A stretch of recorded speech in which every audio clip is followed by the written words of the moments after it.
जहां कोडरमा से बड़ी खबर सामने आ रही है, जहां कोडरमा में कार में आग लग गई। इस आग में पूरी कार जलकर राख हो गई। सूचना दिए जाने के बाद भी फायर ब्रिगेड की टीम मौके पर नहीं पहुंच सकी। मरकच्चो थाना क्षेत्र के नावाडीह की घटना बताई जा रही है। आपको बता दें कि ये कार रिपेयर के लिए लाई गई थी। कार के निचले हिस्से में वेल्डिंग का काम चल रहा था और तस्वीरें आपके सामने देखिए, यही वो कार है जिसके निचले हिस्से में वेल्डिंग का काम किया जा रहा था। इसी में वेल्डिंग के दौरान कार में आग लग गई। इस हादसे में कार की रिपेयरिंग कर रहा मैकेनिक बाल बाल बच गया।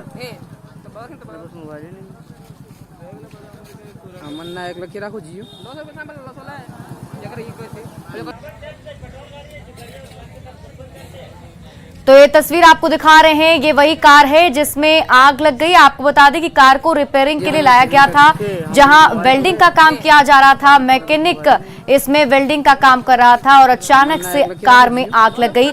गनीमत रही कि मैकेनिक जो है वो बच गया है, उससे किसी भी कोई भी हताहत नहीं हुआ है। वेल्डिंग करने के दौरान ये आग लगी है, लेकिन आग से बाल बाल बच गया मैकेनिक।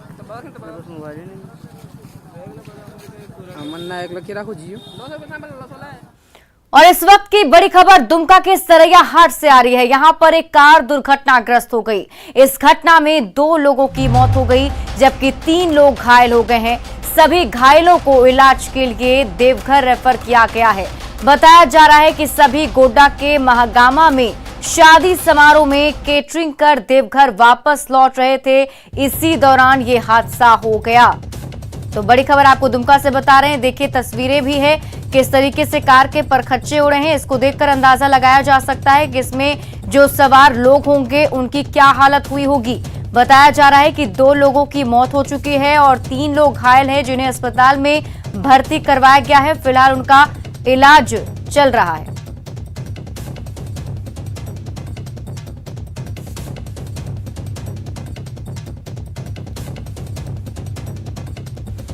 गोड्डा के बनेधा गांव में शादी के एक दिन के बाद ही युवक की संदिग्ध स्थिति में कुएं में शव मिला है। शव मिलने के बाद से घर में कोहराम मचा हुआ है। घटना के बारे में बताया जा रहा है कि राकेश यादव शादी कर पत्नी को अपने घर लाया ही था। रात में गर्मी के कारण छत पर सोने चला गया। सुबह जब घर के लोगों ने खोजा तो वो नहीं मिला। खोजबीन के बाद राकेश का शव कुएं में मिला है। 6 जुलाई को ही उसकी शादी चिचोरी गांव में हुई थी। पुलिस पूरे मामले की जांच में जुट गई है।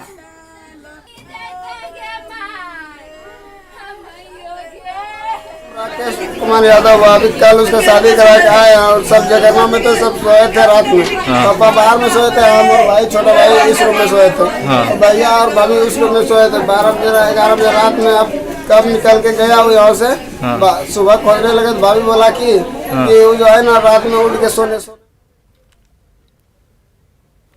और चलिए आपको सीधे ले चलते हैं पटना, जहां पर CM Nitish Kumar aerial survey करके वापस लौटे हैं। तस्वीरें आपको पटना के दिखा रहे हैं। आपको बता दें कि बाढ़ग्रस्त इलाकों का दौरा कर रहे हैं सीएम नीतीश कुमार। हवाई सर्वेक्षण के जरिए वहां के हालात का जायजा ले रहे हैं नीतीश कुमार और ये तस्वीरें आपको पटना से दिखा रहे हैं। देखिए, नीतीश कुमार वापस हवाई सर्वेक्षण करके लौट चुके हैं।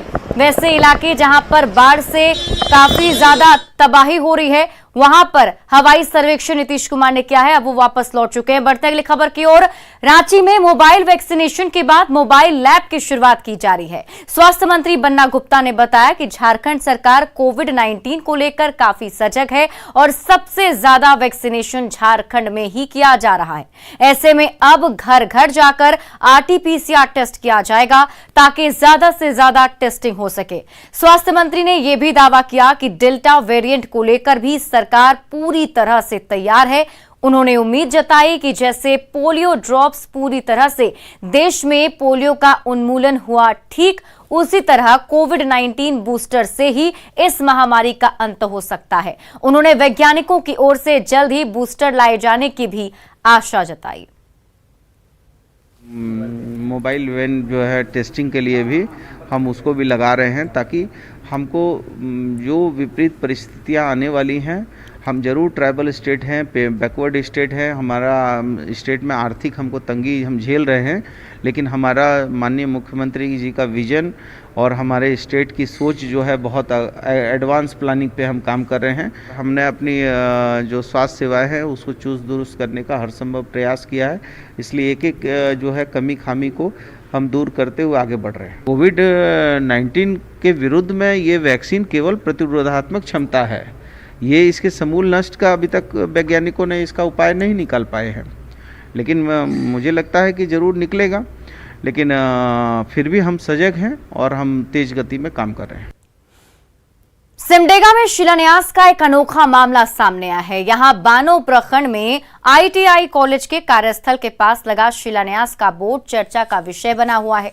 दरअसल इस बोर्ड को बिना शिलान्यास के ही लगा दिया गया है। बोर्ड में शिलान्यास की तारीख 4 जुलाई अंकित है, जबकि शिलान्यास कब हुआ इसकी जानकारी ना तो विधायक के प्रतिनिधि को है और ना ही बानो वासियों को। IIT कॉलेज के कार्यस्थल पर लगे बोर्ड में 4 जुलाई को तोरपा विधायक कोचे मुंडा की गरिमामयी उपस्थिति में शिलान्यास दिखाया गया है। बोर्ड में ना तो उपायुक्त का जिक्र है ना किसी और का। बोर्ड देख बानो वासियों को ये समझ में नहीं आया कि 4 जुलाई को विधायक कोचे मुंडा जब बानो आए ही नहीं तो उन्होंने उद्घाटन कैसे किया। मामला गंभीर है, जिसकी जांच की मांग उठाई जा रही है। जानकारी नहीं है, ना मेरा विधायक को जानकारी है, ना सांसद को जानकारी है। ये हमारे विधायक और सांसद का भारी अपमान हो रहा है, इसका हम खुलेआम भर्त्सना करते हैं। मतलब आपको इसके विषय में जानकारी नहीं है शिलान्यास? नहीं, हमको जानकारी नहीं। लेकिन वहाँ बोर्ड लगा दिया कि 4 तारीख को शिलान्यास गरिमामयी उपस्थिति में विधायक कोचे मुंडा की उपस्थिति में हुआ है। ठेकेदार का मनमानी है, ये सब नहीं चलेगा। गिरिडीह के डुमरी में गिट्टी लदे 3 हाइवा में कच्चा स्प्रिट पकड़ा गया है। इसी के जांच के लिए बिहार पुलिस ने निमिया घाट थाने की पुलिस के सहयोग से छापेमारी कर क्रशर की जांच की, साथ ही क्रशर संचालन से जुड़े कागजात अपने साथ ले गई। प्रतापपुर के साईं बाबा माइंस और क्रशर में छापेमारी के दौरान एक डीएसपी, 3 इंस्पेक्टर और 2 जांच अधिकारी शामिल थे। पिछले दिनों बिहार के भोजपुर में पुलिस ने एक हाइवा को पकड़ा था, जिसमें गिट्टी के बीच काफी मात्रा में स्प्रिट लदे होने का खुलासा हुआ था, जिसके बाद क्रशर के माइंस में छापेमारी की गई, लेकिन छापेमारी में स्प्रिट से जुड़ा कोई भी कागजात नहीं मिला। वहीं इस बारे में बिहार पुलिस ने आगे कुछ भी बताने से इनकार किया है।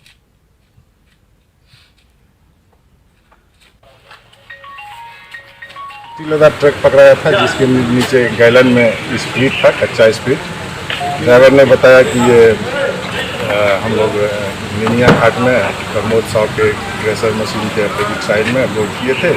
लोड किया था ये स्प्रिट और प्रमोद साहब के मशीन पर गिट्टी लोड करके उसको ढक लिया था पुलिस से बचने के लिए। हम लोग उसी के सत्यापन में आए।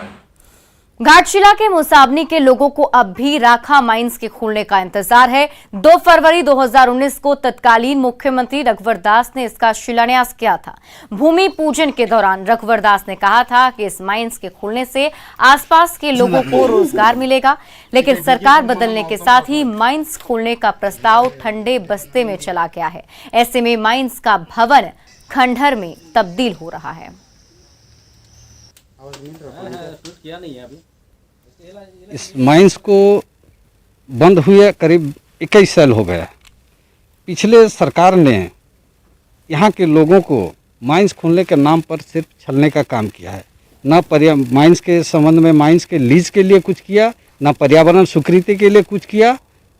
खाली छलने के नाम पर उन्होंने यहाँ पर उद्घाटन कर दिया खाली कि भाई 2019 में शायद आपको याद होगा कि पूरे देश में संसदों का चुनाव था। उस चुनाव से पहले यहाँ पर भूमि पूजन का नाम से यहाँ के लोगों को छलने का काम किया है।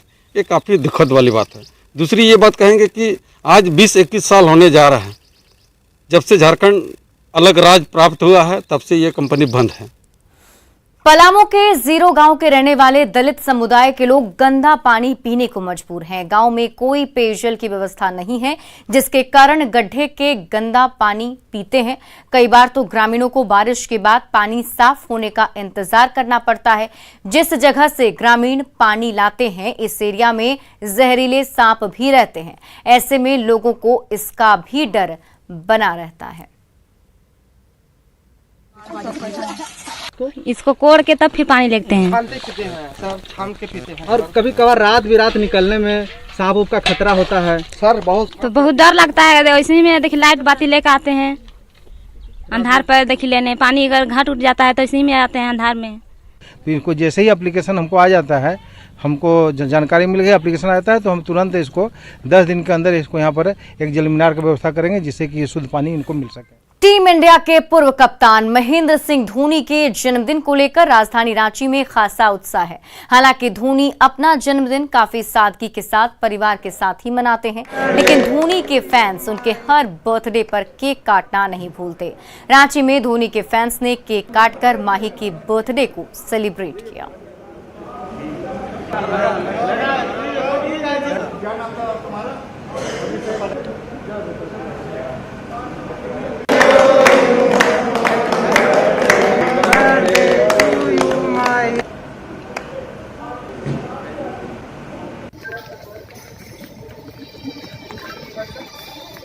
माही के जन्मदिन पर उनके दोस्त उन्हें शुभकामनाएं देना नहीं भूल रहे हैं। धोनी के सबसे करीबी दोस्तों में एक शब्बीर हुसैन ने भी न्यूज 18 के जरिए माही को जन्मदिन की शुभकामनाएं दी। दरअसल शब्बीर ने स्कूल क्रिकेट में महेंद्र सिंह धोनी के साथ मिलकर 1997 में 376 रन की रिकॉर्ड ओपनिंग पार्टनरशिप की थी, जो आज भी लिम्का बुक ऑफ रिकॉर्ड में दर्ज है। उस मैच में शब्बीर ने 137 रन बनाए थे, जबकि माही ने 218 रन की पारी खेली थी। पूर्व रणजी खिलाड़ी और BCCI level 1 coach Shabbir Hussain से बात की हमारे सहयोगी संजय कुमार सिन्हा ने। टीम इंडिया के पूर्व कप्तान महेंद्र सिंह धोनी का जन्मदिन है। खासकर वैसे लोग जो धोनी के काफी करीब रह चुके हैं वो धोनी को उनके बर्थडे पर सेलिब्रेट कर रहे हैं, साथ ही उन्हें शुभकामना भी दे रहे हैं। हमारे साथ धोनी के एक ऐसे ही करीबी मित्र हैं जो पूर्व रणजी खिलाड़ी भी हैं, साथ में बीसीसीआई लेवल 1 के कोच हैं। शब्बीर हुसैन साहब हमारे साथ हैं, हम उनसे बात करें। सबसे पहले आपके सबसे अजीज मित्र की आज जन्मदिन है, क्या कहेंगे? पहले मैं उसे विश करूंगा, ऑलरेडी मैं विश कर चुका हूं, बट आपके माध्यम से फिर अगेन एक विश करता हूं, हैप्पी बर्थडे माही। अच्छा, एक जो आपके बारे में जब भी लोग शब्बीर हुसैन का नाम लेते हैं तो सबसे पहला वो दिन याद आता है जो स्कूली क्रिकेट में आपने उनके साथ एक रिकॉर्ड साझेदारी की थी, ओपनिंग पार्टनरशिप। तो यानी कितने का था और क्या मैच था, कुछ याद बताएं हमें। एक्चुअली 1997 का ये स्कूल लीग का फाइनल मैच था और अगेंस्ट केवी हिनू मैच हम लोग खेले थे और 376 रन की हम लोगों ने पार्टनरशिप की थी और वहीं से मेरा और धोनी का क्रिकेट ग्राफ चेंज हुआ था और वहाँ से लोग हमें पहचानने लगे थे। आपने कितने स्कोर किए? मैंने उस मैच में 137 नॉट आउट किया था, मही ने 218 नॉट आउट किया था। कहता है कि शब्बीर हुसैन जहां डिफेंस के लिए उस्ताद माने जाते हैं तो वहां माही का अटैकिंग अंदाज था उस मैच में। हाँ, प्रॉब्ली वो शुरू से ही वो अटैकिंग क्रिकेट खेलता था। वो हर एक शॉट्स को मतलब इतना उसके अंदर कॉन्फिडेंस था कि हर एक शॉट्स को बहुत अच्छे तरीके से कॉन्फिडेंस से बाउंड्री के बाहर करता था और वो उसको रिपे किया और आज उसने इतना अच्छा वर्ल्ड में अपना नाम किया है, रिकॉर्ड सारे रिकॉर्ड बनाए हैं। अच्छा, एक सवाल लास्ट में कि आप और जो माही जो हैं दोनों समान उम्र के हैं, तो आदमी जब 40 पे पहुंचता है लोग कहते हैं 40 में लोग नॉटी हो जाते हैं, ऐसा क्या? ऐसा कुछ नहीं है, बस मैच्योर्ड हो जाते हैं लोग। और जैसा आप देख रहे हैं कि मैं ऑफिस में अपना जॉब कर रहा हूँ, साथ ही अपना क्रिकेट में भी अपना ध्यान दे रहा हूँ और माही भी अच्छा, अभी आईपीएल का सीजन उसका टीम का बहुत अच्छा गया, होपफुली वो चैंपियन हो इस बार। All the best for Mahi and Chennai Super Kings. अच्छा, माही शुभकामना बहुत सादगी के साथ मनाते हैं हर साल, आज भी माही रांची में है, तो कुछ ऐसा है कि कुछ सेलिब्रेशन? कुछ ऐसा तो कुछ नहीं है कि वो शुरू से ही है कि नॉर्मल रहा है, डाउन टू अर्थ रहा है और सारा चीज वो यूनिक स्टाइल में करता है, तो कुछ अलग ही सोच के रखा हुआ होगा उसने। बिल्कुल। तो आपने शब्बीर हुसैन साहब को सुना, साफ उन्होंने कहा कि स्कूली दिनों की क्रिकेट की याद दिलाई, साथ में कहा कि जो माही हैं बहुत संजीदा इंसान है, क्रिकेट के साथ साथ जो है आम जिंदगी को भी बहुत ही डाउन टू अर्थ तरीके से जीते हैं और सभी लोग धोनी को शुभकामना दे रहे हैं। कैमरामैन अमित के साथ संजय कुमार सिन्हा, न्यूज 18 रांची। है कोई जगह जो कोरोना के जद में नहीं आई हो, वहां कोरोना पहुंचा ना हो, लोग सहमे ना हो, डरे ना हो। दूसरी लहर के बाद ये कहना मुश्किल है, लेकिन छत्तीसगढ़ के बस्तर जिले में 1-2 नहीं 2 दर्जन गांव ऐसे हैं जहां कोरोना दस्तक नहीं दे पाया। क्यों और कैसे, आप खुद देखें।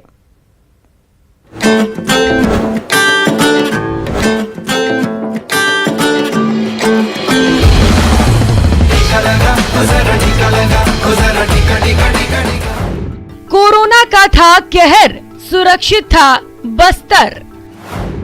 खौफ में शहर, यहाँ नहीं कोरोना का असर, पाबंदी और पहरा, कोरोना नहीं ठहरा।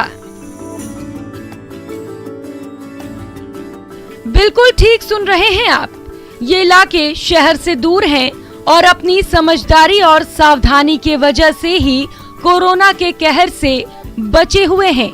जहां पूरे देश ही नहीं दुनिया भर में हाहाकार मचा था, यहाँ के लोगों को एहतियात पर भरोसा था, तभी तो आदिवासियों का ये इलाका कोरोना से बच पाया। 24 गांव पूरी तरह से कोरोना से अछूते रहे। इसके अलावा भी कई गांव ऐसे हैं जहां पर बहुत ही कम केसेस कोविड के और आते ही उनको सेग्रीगेट कर लिया गया, टेस्टिंग हो पाई, जिसकी वजह से बस्तर जिला दोनों चरण में बेहतर ढंग से कोविड से निपट पाया। सुना आपने, छत्तीसगढ़ के आदिवासी बाहुल्य इलाके के बस्तर 2 दर्जन गांव ऐसे हैं जहां पहली और दूसरी लहर का कोई असर नहीं हुआ। कोरोना के दौर में भी ये गांव पूरी तरह से सुरक्षित रहे। गांव वालों ने मिलकर गांव की सीमा में ऐसे इंतजाम किए कि इंसान क्या, अदृश्य दुश्मन कोरोना भी प्रवेश नहीं कर पाया। आप खुद देखिए इन तस्वीरों को, जो मिला उसी से रास्ते को बंद कर दिया। न कोई गांव से बाहर गया, न कोई बाहर से गांव के भीतर आया। ये बंद कर दिए हैं, बाहर वाले इधर नहीं आ रहे हैं, ना इधर से उधर नहीं जा रहे हैं। बस थोड़ा हम लोग बचाव कर रहे हैं, थोड़ा बचें, हम जितना हो सकता है हम खुद के शरीर को बचाना है अपना अपना बोल के हम लोग ये सब बंद कर दिए हैं। जब पूरी दुनिया में त्राहिमाम मचा था, तब ग्रामीणों की जागरूकता की वजह से यहाँ के लोग सुरक्षित थे। जब जरूरत थी तो पाबंदी लगाई और पहरेदारी की। अब टीकाकरण में हिस्सा लेकर खुद को सुरक्षित कर रहे हैं। बस्तर जिले में टीकाकरण के लिए हमारे सारे अधिकारी कर्मचारी मोबिलाइजेशन के लिए लगे हुए हैं। बस्तर जिले में 2 लाख से ज्यादा लोगों को टीका लग चुके हैं। दूसरी डोज के लिए भी अभी लगातार हम लोग प्रयास कर रहे हैं। कोरोना के इस दौर में सावधानी ही सुरक्षित रहने का एकमात्र उपाय है। तभी तो कोरोना के सामने जब दिल्ली हाफ रही थी, मुंबई मजबूर थी, अहमदाबाद आहत था, तब भी बस्तर का ये इलाका कोरोना से बचा रहा। Bureau report, news 18 network.